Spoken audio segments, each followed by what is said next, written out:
Sebuah video yang dibagikan di media sosial TikTok viral. Video ini memperlihatkan perjuangan seorang istri membesarkan anak sendirian setelah dirinya ditalak suami ketika masih mengandung buah hati mereka.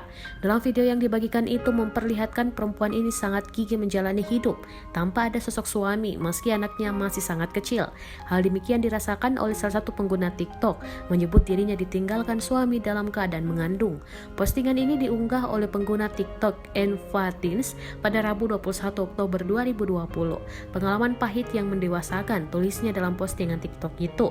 Setelah anaknya lahir, ia menyebut seperti mendapat cahaya baru, lalu rezeki mulai mendatangi mereka. Perempuan ini mendapatkan tawaran kerja dan langsung menyanggupinya.